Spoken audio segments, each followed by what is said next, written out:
उसमें हमने एक बड़ा एक मुद्दा जो हमारा एक कर्मचारियों का जो एक भारत सरकार के पास एक बल्क में एक राशि है 12,000 करोड़ रुपए की राशि जो एनपीएस का शेयर पहले जो जिस तरह से यहाँ पे एनपीएस की हिमाचल प्रदेश के अंदर थी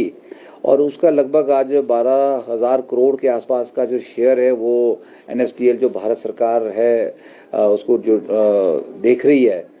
वित्त मंत्रालय जो है सेंट्रल गवर्नमेंट का, तो उसके पास फंसा है और बार बार हम इस मुद्दे को उठाते हैं और जितने संजीदगी से इस मुद्दे को हम उठा रहे बहुत टाइम से, पर इस तरह से इसका असर जो है भारत सरकार तक इसका नज़र नहीं आ रहा। पर मैं देख 12,000 करोड़ बहुत बड़ा अमाउंट होता है और जिससे हिमाचल प्रदेश के कर्मचारियों की देनदारियां काफ़ी हद तक जो है वो हो सकती है। इसलिए हम भारत सरकार के ऊपर भी टकटकी लगा रहे हैं। इस बात को हम कह रहे हैं प्रमुखता से कि भारत सरकार में जो वित्त मंत्रालय और पीएमओ है, प्राइम मिनिस्टर ऑफिस है, वो उस तक ये खबर पहुंचनी चाहिए और क्यों नहीं पहुंचती है। अगर पहुंचती है तो इस पर संज्ञान क्यों नहीं होता है कि जब हिमाचल प्रदेश के कर्मचारी पुरानी पेंशन में आ गए हैं तो उनका जो उसमें जो 14% के हिसाब से तो हिमाचल सरकार का शेयर है, सीधा सीधा 8,000 करोड़ रुपए के आसपास की राशि जो है हिमाचल सरकार की ट्रेजरी से गई है, हिमाचल सरकार के खाते में सीधी आनी है और बाकी का लगभग जो अगर मैं कहूँ कि 5,000 करोड़ के आसपास की राशि जो कर्मचारियों की उनको मिलनी है। तो इसके ऊपर जो है भारत सरकार को माननीय प्रधानमंत्री महोदय और जो वित्त मंत्री है हमारे भारत सरकार के, उनको संज्ञान लेना चाहिए और राशि हिमाचल सरकार को लौटा देनी चाहिए। और हम ऐसी मांग कर रहे हैं और इसमें हम जो है बहुत जल्दी संयुक्त कर्मचारी महासंघ जो हमारा एक मंच है, हमारा एक जो संगठन है, उसके माध्यम से हम एक मेमोरेंडम जो है पीएम और finance ministry government of India को भेज रहे हैं। तो हम आपको पता है कि हमारा 13% डीए हम पीछे, हम 45% डीए ले रहे हैं और केंद्रीय कर्मचारी जो है वो 58% डीए ले रहे हैं।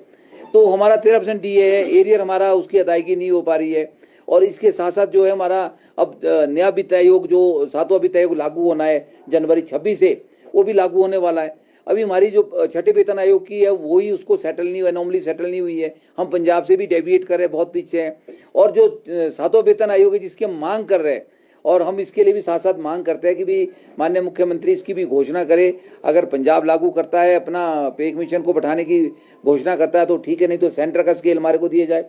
तो इन सब जो वित्तीय जो हमारी आवश्यकता है जिसको लेकर हम बार बार बात कर रहे हैं, अगर ये हो जाती है तो इसमें जो है भारत सरकार का जो ये हमारा जो 12,000 करोड़ है ये काफ़ी हद तक जो है एक कारगर सिद्ध होगा, मैं कह सकता हूँ। और हमारे बहुत अच्छा बोर्ड, एचपी बोर्ड काम कर रहा था, पर उसको और स्पीड किया जा सकता था। लेकिन अगर सरकार ने सोचा है तो कुछ और अच्छा सोचा होगा। हमने कहा कि ठीक है, अगर आप जा रहे हैं तो ठीक है, पर लेकिन जिस तरह से स्टाफ का बंटवारा अलग से कैडर बनाने की बात हो रही है या फिर टीचर्स को टेस्ट के माध्यम से दोबारा उनको उनकी योग्यता को जांचने की बात अगर सरकार कर रही है तो उसका तो बड़ा भारी विरोध फील्ड के अंदर हो रहा है। हमें लगातार इसके फोन आ रहे हैं कि भाई क्या, मैं ये भी उसमें पूछा था कुछ दिन पहले, क्या 20 साल बाद या 25 साल किसी टीचर की नौकरी होगी उसको आप बोलेंगे कि आप योग्य नहीं, आप दोबारा टेस्ट क्वालिफाई करके आपको हम देखेंगे कि आपकी क्या क्वालिटी है, आप कितना पढ़ा सकते हैं। तो मैंने उससे पूछा था क्या एक आईएएस को 20 साल बाद दोबारा टेस्ट आप कराएंगे, क्या वो टेस्ट में पास होगा तो आईएएस रहेगा, नहीं तो नहीं रहेगा। तो क्या इस तरह क्या टीचरों के ऊपर ही ऐसे परीक्षण किए जा सकते हैं? अगर ऐसे दूसरा बड़ा मामला जो हमने आज भी संयुक्त कर्मचारी महासंघ के उससे जो है आज माननीय मुख्यमंत्री को दिया है, सरकार तक पहुंचा है, उसमें कर्मचारियों की रेगुलेशन का मामला है।